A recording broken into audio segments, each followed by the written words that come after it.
I've always wondered how is it that we've never, properly spoken before? Yeah. Because we're, birds of a feather, right? Or similar in a way. Yes. And seems like we share many quirks and characteristics, and we're both a bit, a far rocker in a gentle way, Yeah. aren't we? I'll definitely. Yeah. Yeah. That definitely resonates. Yeah. Yeah. Exactly. We're both a special kind of crazy, I think.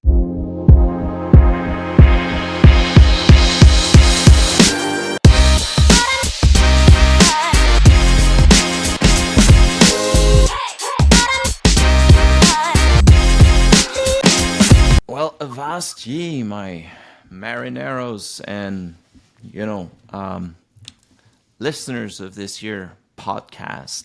Here's your weekly doses of salty knowledge with your host Marty the Cool Recruiter, and welcome to season 2 of the podcast of the Captain's Cabin. And we start this season with a bang. With It is the meeting between a pirate and a proper warrior, like a fantasy warrior, right? With Nick Raeburn is with me today. Nick, welcome to the Captain's Cabin. Did I get your name right? Yeah, You did, yeah, yeah. I did. And it's a pleasure to be here. Yeah, it's you. I think you speak my language when it comes to theatricality. So yeah, I'm in the right Absolutely. place. I'm in the right place. I think you are. I think you are. I mean, I've come across your profile and your postings on LinkedIn, quite a bit, and I've always wondered how is it that we've never, properly spoken before? Yeah. Because we're, birds of a feather, right? Or similar in a way, Yes. and seems like we share many quirks and characteristics, and we're both a bit, a far rocker in a gentle way, Yeah. aren't we? I'll definitely. Yeah. Yeah. That definitely resonates. Yeah. Yeah. Exactly. We're both a special kind of crazy, I think. It's a special kind of crazy, I think. Yeah. Exactly. Yeah. Exactly. And not afraid to be ourselves. I think Yeah. that's the key Yes. thing.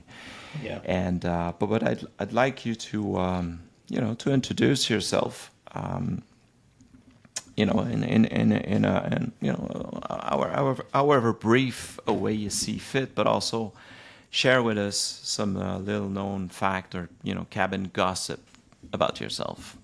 Okay, so yeah, I've been active on LinkedIn for a little over 5 years. I kind of position myself as a social selling wizard, and I help large companies, corporations, and individuals and teams leverage LinkedIn specifically to create more revenue in their business, but to help them to show up a little bit more fully as themselves. So I tend to work more exclusively with should we say, a nerdier clientele, people that are really good, technically really good at what they do, but maybe afraid to kind of step into their power a little bit Yeah. and kind of show up as themselves, as fully as themselves as we do. Right. Yeah, Right. because that's the biggest hurdle I think for a lot of people is just is embracing their weirdness, embracing their wackiness, and embracing who they are is it can be scary for a lot of people to Yeah. do that, and I help them facilitate that because I've been through that journey myself. So Kind of a coach to be yourself, right? Basically, yes, to yeah. Yeah, yeah, to step into their power a little bit more and own their story a little bit more. And a weird kind of weird quirky fact you might not know about me was I was almost the face of Bisto Gravy, which is a it's a very famous gravy brand in the UK. So we have that with our roast dinners, our Sunday dinners, and I think when I was about maybe 6 or 7, I entered a wow, competition to become the face of Bisto Gravy, and I think I made it to second place. So I was that close to being a Wow. bell. But every time you'd reach for your gravy your gravy tin, you'd see my mug on the. So when you think Amazing. gravy, think me. Amazing. And it might Yeah. have been, a like a one of It was those. one of those sliding doors moments of like, Yeah, no, exactly. no. Exactly. Now you'd be a Yeah, famous, Hollywood actor trashing hotel rooms and maybe. Yeah. behaving badly. I know I would. I know I Mm, would. mm. I whenever I read about like in the tabloids and the gossip and whatnot, I'm like, yeah, I because I dabbled in acting in, one thing for sure is that I would have joined the ranks of those like, making the headlines for doing foolish stuff, right? Obviously. Throwing TVs out of hotel windows and that kind of thing. Yeah. Oh hell yeah! I mean, I was, you know, I was reading an article about Johnny Depp and saying that he has a whole team cleaning up after him, basically. So That he's, yeah, that sounds about right. Did you know yeah, that Johnny Depp? He loves. I know he's got a couple of places in France, but he really likes Sussex as well. So there's a place just yeah, down the road from us in Rye, and I think he frequents there quite a bit. So yeah. He's a lot. He's spending a lot of time in England nowadays, mm, I think. yeah, But anyways, yeah, he's got like whenever he pulls, an all nighter, and he's got a whole team like to pick him up, clean whatever mess he's left. Probably a couple of doctors to give him stuff to, you know, smooth the hangover, and he comes to and he doesn't remember a thing probably, and there's we're not gonna get sued by Johnny Depp's estate, are we? This is not libel. no, We're okay with this. absolutely. There you go. There. So, yeah. So, Story Scale's the name of the company, right? Yep. You're aiming to reach like, or have you reached already like 1,000 member in your community? No. We're some way off of that. So we started last year Right. around September, I think. So we're coming up to our first year anniversary in the community, and we've got roughly around 50 people in the community at the moment. That's a So good start. it's a good start, yeah. But we've got a way to go. Yeah. And a large component of that has been kind of honing our messaging and working out Right. who we're speaking to. And yeah, I think we've really drilled down into specifically the people that we want to attract. And I'm utterly convinced that across the entire planet, there are 1,000 people out there that want Yeah. to be their whole and nerdy selves. So that's my target. And I'm convinced we can get there. So yeah. Absolutely. What line of work are they from? Like, are they like entrepreneurs, CEOs? Yeah, so What? we've got a mixture of people in there. We've got some. The majority of them are business owners, either solopreneurs or small business owners. We've got a mix in there. We've got people from legal. We've got marketing guys. We've got social media guys. We've got video guys in there as well. So there's a broad mix, but they're all very technically proficient in what they do. They're very, very good at what they do in terms of career or expertise, but they just don't understand the mechanisms of kind of, I guess, kind of showing up as themselves and demonstrating that expertise and attracting the right people who are like them. And that's where that overlap comes. It's how me and you are sat here having this conversation, because we're both as am I allowed to swear?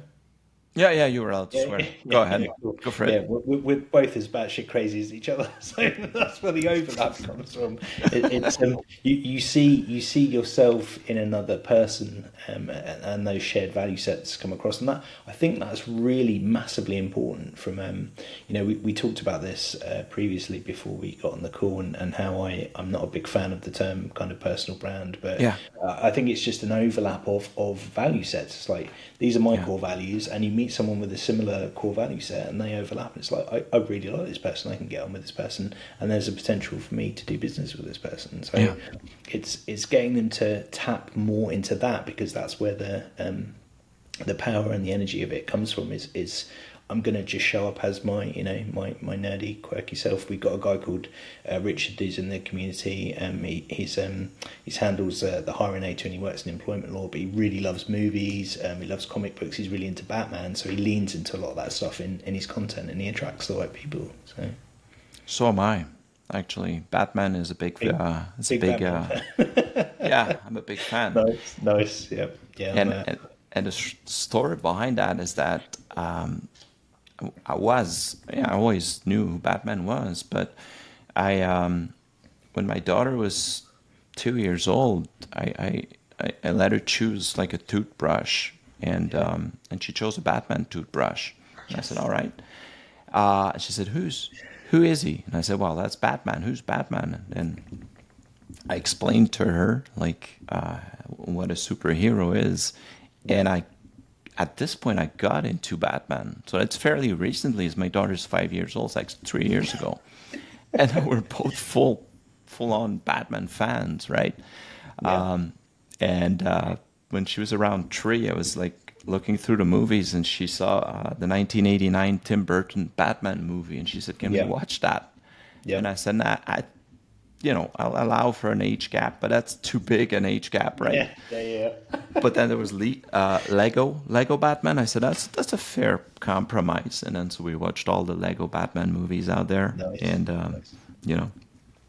she's the one that introduced me to Batman via a toothbrush, basically. So that's the she's got good taste. I think I think Batman's an interesting superhero because he's exceptionally flawed. Obviously, he's birthed through kind of trauma and the death of his parents, and then I think he fully embraces his kind of shadow or dark side, and that's not normal for most superheroes. No. So that's what makes him interesting and flawed and human, I guess, and that's what makes him, like, you compare Batman to Superman. Superman's the perfect embodiment of a human being with no, the only flaw he has is that he's weak to kryptonite, and that's it. Exactly. Yeah, he doesn't make for a very interesting character, whereas Batman's kind of messed up and psychologically tormented, and just much more interesting character and much more human because of it. Yeah. There's more depth to it. There's also, there's also the possibility to play it either very gritty or, to go full on like a parody of it, right? Like they did with the Lego Batman movie. You got both extremes, like Christopher Nolan stuff, and you got like. And I guess that's the sort of lasting legacy of an interesting character. You think how many types or styles of Batman story there've been over the years. That's the legacy of an enduring and interesting character, I think. Absolutely. And it all started with a guy dressing as a bat to scare criminals in a city. I mean, Gotham City is a character by itself. I mean, it's such a, the atmosphere of it. Sometimes I'll just fire up a video game, picked up one of the, Arcane Studio, Rocksteady Studio did a few Batman games. The Arkham games. They're incredible. I used to really like there was a Batman series in the kind of late 90s animated series. Yeah. It was called Batman the animated series with the kind of really like chiseled square jaw. That was really well done as well. Yeah. That was quite dark as well for a kid's TV show. Yeah, it is. No, we've been watching it, my daughter and I, and The she one loves with, it. there's one that always sticks out to me, and that's the one with Clayface when he gets fed all the stuff and then actually turns into Clayface. It's like watching like Jekyll and Hyde. It's like, this is hard to watch. Yeah. He puts on the makeup, right? It's the makeup that gives him his good looks, but he gets addicted to it, and he needs more and more. Yeah, I think they feed it to him in the end. They like try to kill him by feeding it, and then it just transforms his whole body on a molecular level. It's not nice to watch. No, but that gives perspective into the character, and gives him a we understand why he's so pissed off all the time. You know, Yeah. he's So got issues, a chip on his shoulder. he's got serious issues. Well, they all Yeah, have. I mean, all the villains in Batman yeah. have.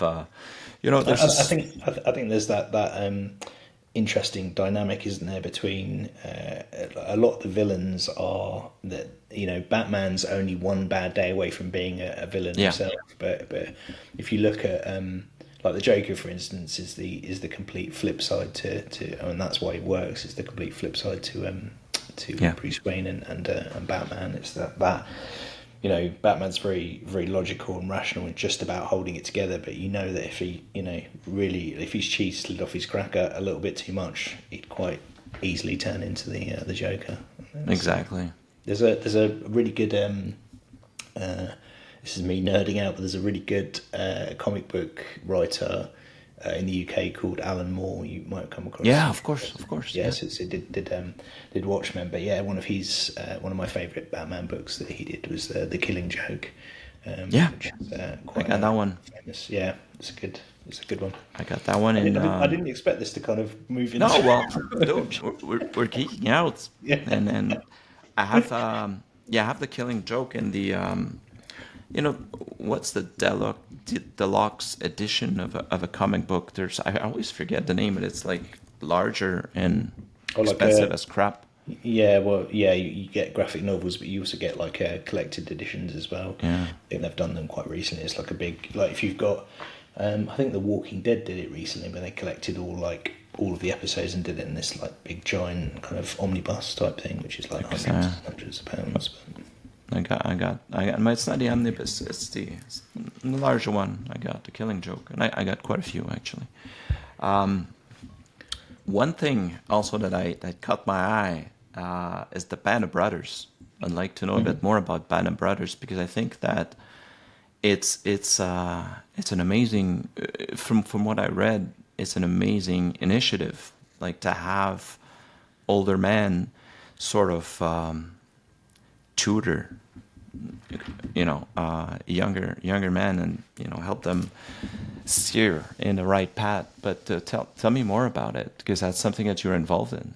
yeah. So it's a charity organisation I'm involved in. I joined them probably must be about, I guess, about kind of 4 years ago now. And yeah, it's been I don't say it lightly, but it's been transformational in terms of my my own journey and my life. And I was speaking to one of the guys from there the other day actually, and you're approached initially to basically to mentor young men, and you just think, oh, I'm just going to be here and just mentor a young man, but the amount of work you do to yourself personally to help you become a better mentor is it's deep stuff. There's a lot of work we do on ourselves to make ourselves better at that, better in that role and more compassionate and not so self-serving and being there for someone else, being accountable for someone else and for these young men. So the organisation was set up, I think, I might get this wrong, but initially to as a alternative to the prison system. So a lot of the young men that we mentor are at risk or have been through the prison system. Yeah. And I think the statistic is, I think it's 80% of the young men that we mentor don't go on to reoffend. So these are young men that have come from troubled backgrounds and don't feel like they don't trust older men. There's no there's no real relationship there, or they might have had absentee fathers or fathers that abused them or whatever the story may be, but their male role models in their life are not present. So we as older men show up for those younger men and hopefully try and kind of guide them and get back on track. And James, who's been involved with the organisation a long time, is a good friend of mine, James Wong. I'm just going to give him a shout out. He basically says that we're in the business of initiation. So if you look at most indigenous cultures in the West, we don't have a mechanism to say with a young man to go, okay, you were a boy, you are now a man. But in a lot of indigenous cultures, Yeah, they they'll have do. some kind of ritual or Yeah. process or something that they go through, and they're welcomed back to the village and they're recognised as a man. So Yeah. that kind of putting to bed of you were a boy, you're now a man, you have responsibilities, and you need to embrace those responsibilities. And that's what we do. We have a process that we take them through, and we have what's called our rites of passage weekend. So we take them away for 2 to 3 days and get them to go through that process Yeah. and experience things like anger and grief and loss, and get them to embrace some of those emotions that maybe they've kind of pushed down or put to one side. And we do it in a way that is it's wholesome to see other men kind of standing around and being emotionally vulnerable, just Yeah. just being open and sharing their stories. And it gives those young men modeling and permission to go, okay, well, it's okay to cry, and it's okay to open up. And yeah, when you see these young men go through that process, I've said this before, but I get quite excited talking about this. But That's good. That's all the, right, the, man. the rites of passage weekend that we take them on, when they kind of cross the threshold and decide to kind of take that first step, like these young men, they won't look you in the eye. They'll look down at the ground. They kind of mumble, talk into their chest. And by the end of that weekend, after that 3 days, they're stood there with their shoulders back, like head Yeah. square, like looking you in the eyes. And it's magic, dude. Like I Yeah. can't even begin to describe to you Yeah. how, like, what a feeling that is to see that transformation and change in those young men. And it's, I often say, like, I've experienced my own trauma and kind of done my own work and gone through that process. But in a way, it's the older men, because the older men, the mentors, have to go through this process as well. And in a way, it's sometimes easier to get to these younger men that have maybe experienced these things and not kind of fix them, but help them start to see that there's an alternative path to this stuff and get to them earlier. Because some of the older men that we mentor, they've had decades and decades of Yeah. this stuff that they've never dealt with, and Yeah. it's just become part of their psychological makeup and the fabric of who they are as a person. So if we can get to them a little bit earlier and hopefully tweak some of that stuff and get them to look at some of that stuff, it's better for our communities and our culture and everything else. And it's there's a real kind of, I think there's a big there's a lot of stigma around, because we're a men's mentoring organisation, so it's exclusively male. Around kind of masculinity and what it is to be a man, and even kind of talking about that is it's almost like it's a taboo subject. Like you can't You're right. express, like, how do you express yourself as a man, so yeah, to kind of get them to go through that process and to be more present and more active in their relationships with their partners, with their children, and with their community. It's nothing short of magic. And there's a lot of there's a lot of things that have kind of I guess kind of bled over from that naturally, as part of what we do in that process into what I'm trying to build with my community. So it feels like a real community, and people are it's real community building. We're not building something that's kind of virtual, or there's something there at the core of it. There's a purpose and a reason for doing it, and it's awesome. It's a really, really beautiful charity, and I'm proud to be a part of it. It shows, man. It shows. I can hear the emotion in your voice. I can read it in your face. It is, and I understand. I understand that, to see that, especially to see that transformation, as you mentioned, in an individual, is amazing. And you've said it. It doesn't take much to send someone down the wrong path, right? And I relatively recently became a father, and I can see, like, the direct impact that I have on my daughter, and how I am an example, or I should, hold myself to higher standards Yeah. because You, she you, looks you're, up to you're, me. yeah, you are modeling her basis for what a male role model and male Yeah, relationships are going to be like in her future. So yeah, it's ridiculously important, and I know. I don't think I like a lot of these young men, they've never been, it's as simple as that, they've never been, if you look at the fringes of our society, so you look at people that are alcoholics or drug addicts or people that are kind of shunned and pushed to the edges of our society, there's a reason why they do that. Is a lot of the time it's self-medication, that they're trying to Yeah, deal with an issue that no one's ever sat down and yeah, actually just listened to them and listened to their story. And that's the space that we give to these young men. It's like a lot of these young men, they've never been listened to. They've just been yeah, pushed through the system and gotten to the point where no one's willing to listen to them, and they end up in prison. It's like if you just yeah, like rather than creating this thing where someone's not fit for purpose in our communities or culture anymore, they get put into this box, and it's like, okay, you're not fit for purpose anymore. You're just going to be put in these things. Like, rather than doing that, why don't we actually treat the root cause of why yeah, this happens, yeah. and then it won't happen. It's like, That's it.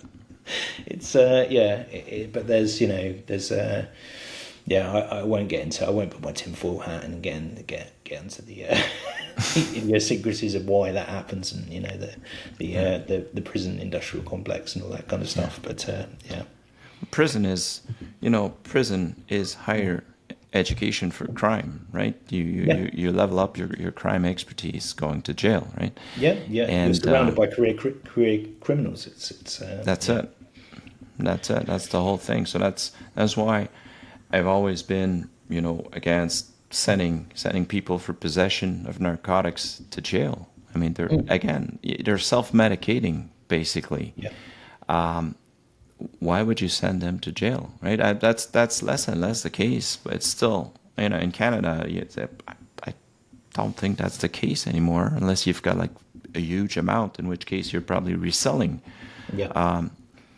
But yeah, I mean, a few decades back in the States, you smoke a joint, you get sent to jail. I Yeah. mean, the hell. I think in a lot of states now that's been legalised now. Now in California, it's fairly.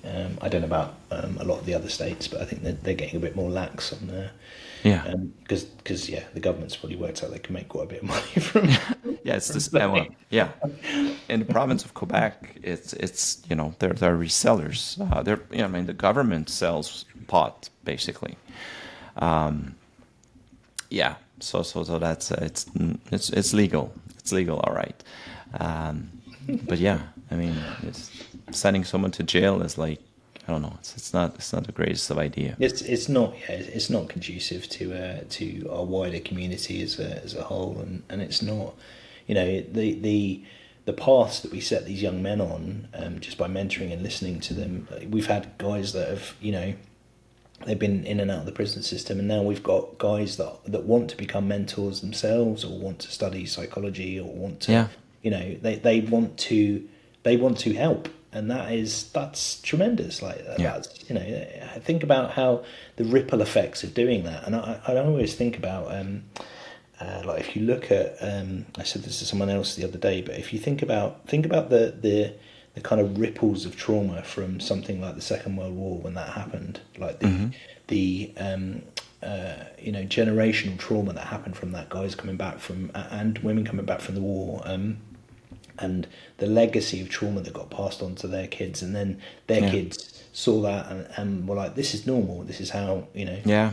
True. this is how you do things, and then they pass it down to their kids and their kids and their kids, and then you just get these massive waves of generational trauma that just spill out from this stuff, and it's I think it's our job or our duty as a community to kind of help address some of this stuff, because it's not going away, and there's not a lot of people doing much about it. So. Yeah, someone has to step up and stop the buck right here, right? Otherwise, I mean, it gets from generation to generation. Yeah, that's basically the gist of it, right? Yeah. Yeah, totally agree. you're writing a book, Nick. That also caught my eye. So I'm going to assume it's a fantasy book, right? About Kind wizards of. and warriors and Well, yeah. I had two big goals for this year. One was to do a TEDx talk, and the other was to write a book. The talk hopefully is coming up at the end of September next month, so that's one box ticked. The yeah, awesome cheers. nice man, nice. The book, I need to pull my finger out and actually start it, but a lot of the basis around it is around the power of play, and how as adults Right. we forget, or we repress, or we ignore that component of and Yeah. it's a large part of being an adult. When we get into spaces where we play, Yeah. we almost regress to a childlike. We become more fearless. We become more. We're happier. It's good psychologically. It's good for us. Cognitively, it's good for us. It's great for our relationships as well. So I want to do something around a book that's kind of focused around the power of play and the benefits of play, Yeah. and how you can integrate that into your life. But I want to do it in a kind of I guess. There'll be like a sort of fantasy or fairy tale angle to it as well. So yeah. Great stuff.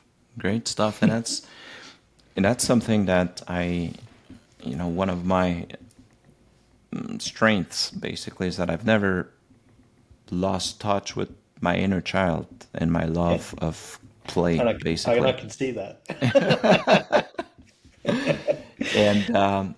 And I was, I play a lot with my daughter, and we go to the park and we'll play pretend because she loves that, and Yeah. she'll do the distribution. So, Daddy, you're this, Yeah. you're that, and then I'm this, and I'm that, and just we act it out. And at one point, she said, "Daddy, why aren't the other daddies playing with their kids? Basically they're just jacking off on their phone, or they're wasting time on their phones and Yeah. not playing." And I took that step back and realized, yeah, that's obviously it's true. It's always been like that. And I said, well, I don't know. I think that I never lost that connection with play and with the inner child, and with that I actually have a great time playing with you. It's fun. I find Yeah. it fun because I never, some people It's lose yeah. sight of that. I did not, Yeah. It's a healthy component of. I think a lot of adults wouldn't probably admit it to themselves, but we are children wrapped in grown up clothing. There's still that component of that in us, and when you tap into that, I think that's where a lot of joy comes from. It's like when Yeah. you're experiencing what it feels like to be a kid again. That's where a lot of joy comes from. And yeah, you're right. It's something that actually really makes me angry. I get really angry about it, about parents that sit there on their phones and ignore their children. You think about developmentally how that relationship's affecting that child. Like your child's trying to have a conversation with you, and you've got this screen or tablet or phone Yeah. in the way, and you're talking around it to them. It's I wonder about the generational effects of that as well. I worry about a lot of stuff, but that in particular is it's not good for No. again for modelling behaviour, because those kids think, oh well, that's how you interact with other other adults. It's not cool. I once said, we were in Jamaica, my daughter and I, and in Jamaica especially, everyone, I mean, it's paradise, right?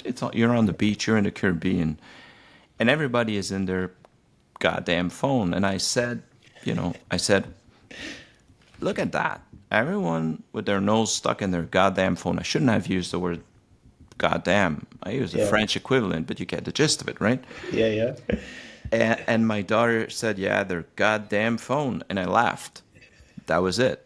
Now she knew that saying goddamn phone would make Daddy laugh. So, and that's one word that she uses once in a while. But it's that whole thing, like the world would be a whole lot better people didn't have their whole goddamn phone all the time, right? Yeah. Disconnecting, and I think we forget that we are actually organisms, and that we are, we're biological organisms, and we have a relationship with our environment. It's a large part of the reason why I built an office in the garden, because I work in a digital space. I need to have that downtime where I can just detach from the screen, and then I can smell the flowers in the garden. I can see birds. I'm connected to nature. It is not healthy to be jacked into a machine 24. We didn't evolve that way. No. And it's not. It's not conducive to your. If you look at the rises in like depression and suicide and even and this may sound very controversial, but I think there's an intrinsic link between ADHD diagnosis and these things. Yeah. Because we're basically stripping our dopamine tanks by just scrolling through TikTok or having and I would like to see the data in terms of that correlation of introduction of smartphone use and the spike in ADHD diagnosis. Because I bet those two things track quite nicely. Probably do. They probably do. Again, I'll put my tinfoil hat on, and I'll probably get called a wacko. But... Well, it's a conspiracy theory until it's proven right. You know, and for sure. And that doom scrolling effect. I was in New York City for training, and in the subway, I took the subway, and it was packed with people, and everybody was just like that, stuck with their phones, and because we were so close together, I could see a lot of screens. Everybody was on TikTok and just scrolling down through mindless content after mindless content. I was in Cuba just last week with my daughter, and we were watching a live show, music, and the lady right next to me was just scrolling through TikTok, watching like short clips of how to fold laundry or whatever. The heck you watching this for? There's a live show going on in front of you, and the rest were filming it. The worst one I ever saw was a 1-year-old strapped in a pram on holiday, and they had a massive tablet in front of, like, strapped to the pram. And it's like, this kid's experiencing the world through a screen. Like, it's supposed to be experiencing and it's just looking at this screen as it's being pushed around in this chair. I know. I get really, it really makes me mad, to the point where if I see kids and I get some kids are, they may have, autism or specific needs where they need screen time, but you cannot tell me when I go into a restaurant and there's 20 kids in there and they're all on a tablet. No. That I'm like, I go in there and I just want to go like this, like, knock the tablet out of the hand and just go, can you please, like, talk to each other? Yeah. Yeah. For real. I think tablets and smartphones have become, they're almost like digital pacifiers. They are. I don't want a parent, there you go, like, have this and just True. and don't bother me and just take this. True. And that sounds very judgy of me. And there are times when I've given my child a tablet or a smartphone to use when I'm out, but I don't do it. I'm not like, every time you go out, it's not like, there you go, take this and do that and shut up. It's in extreme cases where they're having some kind of major meltdown. So I'm very adamant about not using it as a pacifier, basically. And whenever I'm with my daughter, the phone is for taking pictures and putting music on in a car or whatnot. And occasionally, we'll be watching a movie together, like in a plane, but we watch it together, basically, right? And that's it. That's the end of it. I won't be like taking my emails or anything else. And I think that's important again for modelling behaviour. And I think because we're both quite active on digital platforms. It's being guarded around that time and not being like I'm guilty of doing it sometimes in the evening. I'll sit there and I'll kind of scroll through LinkedIn or social media sites, and it's like, what am I doing? Like, just put that to one side, and we don't have. I'm really strict about phone or tablet use at the dinner table as well. Yeah. So that's family time, and that's where we actually communicate and let each other know how our day's been, and actually engage with each other. It's yeah. To me, mealtime is like, that's sacrosanct. It's like, do not, no devices, no technology. No. And I think that's because I work in a digital space, and I think a lot of people that probably work in a digital space are fairly similar. They're aware of the, for all the power and the good that social and digital could do. There are a lot of downsides to it, and that is one of them, I think. You know what the latest trend in Silicon Valley is for parents? They send their kids to schools without screens, like old-fashioned books, paper, stuff like that. The very same people that created all that social media nonsense are sending their own kids to schools where there aren't any of That's it. very, very telling, I think. It is very telling. Let me tell you. Yeah. Very, very telling. There's some high prestige school for like toddlers and young kids where no screen allowed, right? I think about, like, because I live on social a lot, and I'm much more stringent with how I interact with it. I'm much more focused. But I remember in the early days of kind of testing and using it, how it would kind of rewire some of my neural chemistry in terms of like the dopamine hit from getting a lot of engagement on posts or so. And I'm a middle-aged man. Think about what that's doing neurologically to a 5-year-old or a 6-year-old. Like their brains are still they're highly, there's a high level of plasticity to them, and they're still malleable. They're still malleable, and think about what that's doing to their their neurological makeup. It's I genuinely think how we've had an obesity epidemic, over the past couple of decades from fast food. We're going to have the same thing, but a mental health epidemic with the introduction of these devices, and which sounds really weird for someone that works in social media saying stuff. True. I think we're going to see that. We're going to see higher spikes in depression and suicide rates and mortality rates and all that kind of stuff from overuse of. We're already seeing it. We're already starting to see those effects in teenagers, and they're obsessed with their body image or susceptible to online trolling or bullying and that kind of stuff. I do think that one of the things that should be introduced is some kind of ID check or some kind of age verification process for a lot of social platforms, so that kids aren't using them, and it's more heavily policed. That's true. When that brings to mind an anecdote is when I think it was Grand Theft Auto 5 came out. I went to 4, maybe it was Grand Theft Auto 4. I went to Walmart to pick up a copy, and in the line just in front of me was a kid. He must have been like 8 years old with his grandma with Grand Theft Auto, and she was saying, "Are you sure this is for you?" And he said, "Oh yeah, Grandma. Oh yeah, of course. It's a game where you drive cars." And I couldn't help but interrupt and say, "Well, yeah, but you can also pick up hookers and drive them over so you can get your cash back, and you also get to distribute drugs." And the grandma was like, freaking out. What? Yeah. And I think that's the rate of change of technology just generationally. You think about how in my parents' generation and the previous generation, that the gap between how fast technology kind of implements and kind of perpetuates itself, that they don't understand. We're lucky because we're the generation that grew up with the introduction of the internet, but my parents' generation didn't.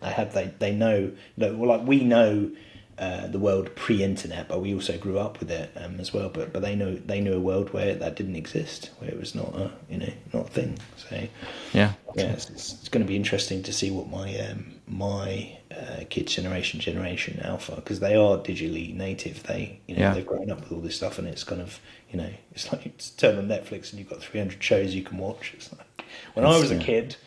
Yeah. No, We had 4 channels and that was it. for real. You had to wait for stuff to be on. Exactly. And if you miss it, you missed it, right? You run back home so you don't miss the start of your favorite show. Exactly. That's how it was. That's me getting nostalgic, but it's I appreciate the world changes, but I think there are some fundamental things that we need to be doing as human beings, and that is definitely looking after this and looking after this, because it's those two things, junk food and the introduction of digital applications. It's junk content, if you ask me. Yeah, That's what it is. Like 15 seconds clips. Yeah. That you consume mindlessly. I mean, this is the algorithms and the platforms reward you for producing content like that, right? Yeah. And that's not to say this. We're painting a very dark picture Aren't we? Of social, but there are some like amazing things that come out of social and some good platforms that permeate some of that stuff. But yeah, the kind of dark side to it, that that just mindlessly scrolling stuff and I remember when I was doing some testing actually with TikTok when it first came out, and I think I spent about 3 days on there just literally just hammering content for 3 days, and I got depressed, I got irritable, I got really kind of short tempered, and I was like, oh my god, it's this that's doing it. Yeah. My dopamine tank was completely empty because I was just like, meh, meh, meh. Yeah, that's it. That's it. I'm more of a longer content form kind of guy. Like the podcast. I also have a fiction podcast Nice. for kids, and like the videos I do on LinkedIn and YouTube, longer form. I consume longer form content. I'm very skeptical of the TikTok kind of fast food, quick, meme style content. Yeah. Because it is easy to get caught up in that scrolling loop, and then you notice that hours have gone by. Those algorithms are very, very smart. I almost think it's almost a gift or a superpower to not be distracted these days. Yeah. Like if you can focus and not be distracted, you're going to win long term, because there's so much that is ridiculous. The amount of distraction we have on a day-to-day basis is just it's phenomenal. It's absolutely phenomenal how much distraction there is out there. So being able to be mindful and focus and that's some of what we do in a band of brothers is we do when we sit in circle, we do just a quick kind of checking in, some breathing exercise like meditation, and just give ourselves time to sort of process how we feel and how the day's been, and just do a check-in with each other.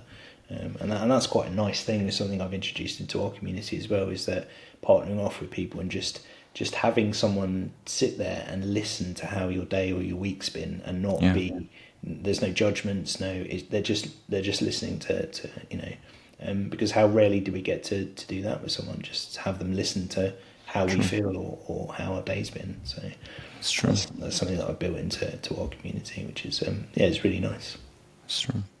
And a shameless product plug, although I get no kickback from it. I'm easily distracted also. So what I used to write my fiction on, I went online looking for a typewriter. I wanted a typewriter, but they're kind of hard to find. But what I found was this right here. Look, it's called a free write, and that's Hemingway right there. I love it. Yeah, of course. I'll turn it on. You'll see. It's very, very simple. So is it a Yeah, Okay, so yeah, I see. Yeah, yeah, yeah, it's a typewriter with a very simple, electronic ink yeah, yeah. screen. So how do you get how do you get the information off of there? Now look at that. Wi-Fi on and off. Love it. There's a toggle here for that.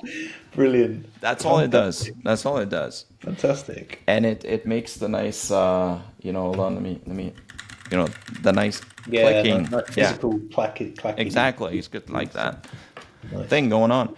And you're not, like a typewriter, you can't go back and, well, you can erase, you can backspace, but you cannot scroll back like 2 or 3 pages and change stuff up. So it's Yeah. just for like that first draft, uninterrupted draft, Nice. and then Yeah. you upload it, and then you can fine tune it in Word and Yeah. make edits and whatnot. But I it's like that. amazing. It's amazing. That's how I tend to work with them when I'm doing like writing a newsletter or a blog or something. I'll just focus, turn off all the distractions, maybe put some Yeah. music on, and Yeah. then just have my head in there in that and get that. Once you've got that first draft out, it becomes a lot easier. Yeah. Just get it out of you. That's true. Yeah, yeah. That's true. Yeah, it is definitely hard focusing, I think, and having people, I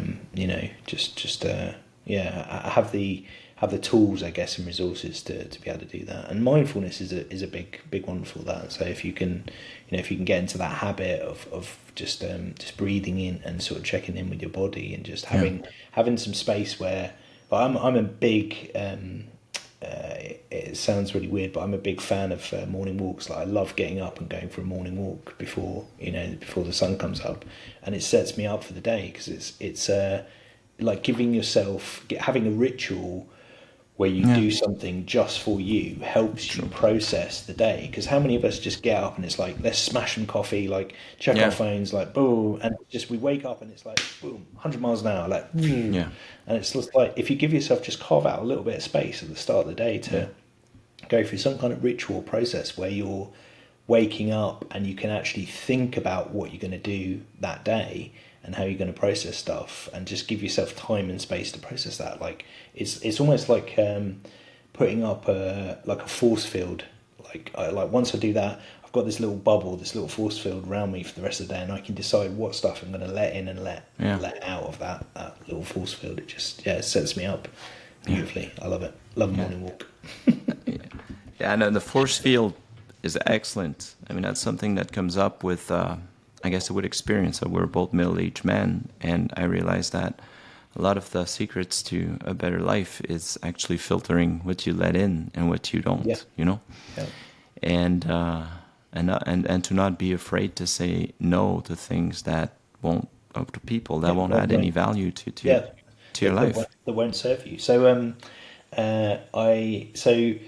going back to the Band of Brothers, we have a mechanism that we use, a framework that we use, which is the King, Warrior, Magician, Lover framework. Okay. I think I probably mentioned it to you before. So your king or your sovereign is your kind of true north, and it kind of governs the other directions. And you've got your, I should get this right, I've done it enough, but the lover is your kind of emotional energy, so it's like sex, relationships, all of that kind of stuff. And then your warrior is your more boundaried energy, so it's your stuff that you do to take action. It's what you'll say no to. It's what you'll it's your taking action part of you as a man.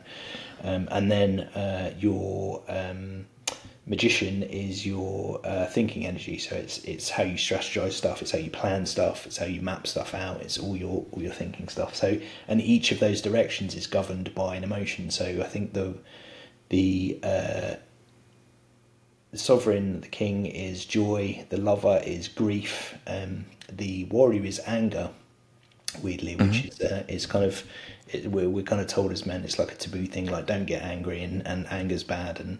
But if you can focus and harness anger, it's a clean energy. The way my friend explained it to me, it's like it's a bit like a kind of bucking bronco or a horse. It's like, it's dangerous, but if you put a saddle on it, it can take you places, and it's really useful for that. True. And then I think the magician is access through fear. because when we experience fear, our brain goes into scenario mode, like what if, like this is going to Yeah. happen, that's going to happen, and then it's just being balanced across those range of emotions. So I basically stole. I didn't borrow. I stole those archetypes and created and brought them into our community. So we've got a warrior archetype, we've got an elf archetype, which is our lover, and then a wizard, which is our magician. So Gotcha. people tend to be slightly more one than the other, or stronger in that kind of persona or archetype than the other. And we get them to do a little psyche test before they do that, and it actually relates to content as well. And warriors are very good at sales; they're very good at taking action and getting stuff done. Elves are very good at the more human relationship building side of stuff and the inner work that goes on with being an elf. And then wizards are really, really good at content and strategy. So it's finding out what your type is, and then kind of going, okay, well, I'm really strong in this area, but I'm maybe a bit weak in this and a bit weak in this. So I'm probably an elf, thinking about it. yeah, You know, yeah, there's no rogue or thief in there, so yeah. I'll go for We'll go the. with an elf. I'm going with the elf. I'm a wizard, so that's my archetype. Where's your So, pointy hat? You need your pointy yeah, I hat. need one. You I need a need point. pointy hat. You know, my daughter, I bring her up a lot, but she's a funny one, and she picks up expressions like this, you know, when the way I talk, and then she uses the same words, and she just asks me for the meaning of them and whatnot. And she's in kindergarten, and one of the kids asked her, "Is there any lava in Star Wars or something?" Right? And she answered, "Come on, man." And when she told me that, I was like, of course there is, you know, that's where Anakin gets broiled. But she was like, "Come on, man." I love it. I love the stuff kids pick up on. Yeah. My son does that a lot at the moment. He like if anyone kind of gets stressed around him now, he's like, "Calm down, like calm Calm down." down. But what's the other stuff he says at the moment? It's like if he's excited about something, or like we're going to do something, or we're going to go somewhere. He's like, "Oh, okay, my dear, we're going to do this. Okay, my dear." Yeah, and when Yeah. they, The strange little stuff, like the things they come out with and the things they pick up, like they are like sponges when it comes I to know. the way they observe like what we do. And that's why, going back to what I was saying before, it's like it's so important to model, Yeah. and I get we're all human, we all mess up, we all Yeah. make mistakes, we're all short on time, and we're not perfect all the time, but just to be more present and aware of that stuff so that we model that behavior for our kids is super important. I always assume that she understands a lot more than she's letting on, right? Because Yeah. she does. You know, that's the way it is. It's like they're like sponges with antennas, right? So they pick Yeah. up a lot of stuff, Yeah. a Yeah, lot they of do. nuances and subtleties, you know? Like if I've had a bad day, and however much I try to, forget about it, and she knows, she Yeah. knows. It's Yeah. not because I'm like ranting or behaving like an ass, no, because she can feel it, Yeah. Yeah. It's They're that very subtlety. yeah, they're a lot more empathic than we give them Yeah. credit for, and they pick up a lot on a lot of that stuff. Yeah, and I guess that's I guess maybe it's a mechanism that we've that's maybe been generationally passed down. Maybe it's a safety mechanism or something. It's an evolution thing. Yeah, an evolution thing. They need that because of the, if you look at the, the time it takes for a human being to become autonomous, it's enormous. Yeah, yeah, So as a child, as a toddler, they're dependent on, being protected by, accepted by their parents. So they need to pick up on those signals, right? yeah. Those Because if cues. ever they're abandoned, they're screwed. So it's sort of hard coded through millions of years of evolution, basically. And that's something I read somewhere. It's not from me, but I think I read it from Gabor Mate, who wrote also. Oh yeah, yeah. Uh, I like yeah, Kubernetes stuff. Yeah. yeah, on the roots of addictions as well. He's got something about the fact that it's, again, self medication for childhood trauma, and it makes sense. Mm. So yeah, it makes a lot of sense. We're wrapping up the hour, my friend. I wonder if I could go on like this for I know. for Yeah, yeah. hours more. Yeah, we could. I think we need to do a part two at some point. But yeah, Absolutely, we will. it's felt yeah, it's felt natural and just yeah, we just vibing off each other, which is nice when you're doing a podcast. So Exactly. yeah, I've enjoyed That's it, man. that's the whole idea. So, do you have any? I always ask this, but do you have any parting words of wisdom you'd like to share with the audience today? Uh, yeah, I guess my big one is know thyself. Do the work, do the hard work to figure out who you Yeah, are and what you want. yeah, Because I think a lot of people go through life and they don't know the answers to those questions. that's true. So do the yeah. Don't look at the external stuff and the external validation. Do the No, hard work, the inner work first of all. heck yeah, heck yeah. For the longest time, years ago, I was afraid to do that because of the image I had in my head was like, in a river when there's pollution, it drops to the bottom and there's this like sediment, and if you Mm. drag it, you're gonna mess up the water. So I was like, yeah, I better not dig too deep into that. But that was not the right way to approach it. And one day I just rolled up my sleeves and I said, all right, let's dig in the dirt, and Well, the heck with the river, we'll that's get rid of that sediment. it's a large part of why I've kind of set what we do in a kind of fantasy theme because there's a the whole kind of dragon myth and dragon yeah mythology. There's a reason why dragons guard gold. So in the hero's journey or the hero's story that the hero goes down to fight the dragon and the dragon is guarding gold. So the dark, scary parts of yourself that you're afraid to Yeah, look at, those are the things where your gold is, where yeah, your potentiality and your there's a really lovely quote I love from Marianne Williamson, and I'll probably butcher it, but she says it's not our darkness that we're afraid of, it's our light. So it's not that we might fail at something, that's a given, it's that we might actually succeed at it. That's what it's freaks us true. out, that's what It's scares true. us. And we're petrified to step Yeah, into that, into our power and into that yeah, space where we might actually succeed and be awesome at this thing, because deep yeah, down we know we can be. And yeah, that's yeah, yeah, yeah. I love that quote. We're scared of our own potential. That's Yes, to yeah. some degree, and because We're scared of I, our own dragons. because because we're afraid. We'd rather stay safe. Right? Again, that's Yeah, something that's hard coded, is yeah, to stay safe and survive. But yeah. and so that's where all the self sabotage comes from. Is you're being afraid of You're one's holding, yeah, holding it. Yeah, you're holding yourself back and taking your foot off the gas because it's safer and more yeah, normal to do that. But when you push past those limits of what you think you're yeah. capable of, that's where the magic happens. And When that that's what I'm in the game of doing with people. Same here. Same here. That moment when I said, "What the heck," and I went from corporate to pirate, basically. Yeah, I quit the Navy and joined the scurvy dogs. love it. This has been awesome, dude. Exactly. It's been amazing, and yes, there will be a part two because I had Yeah, too much of a good time.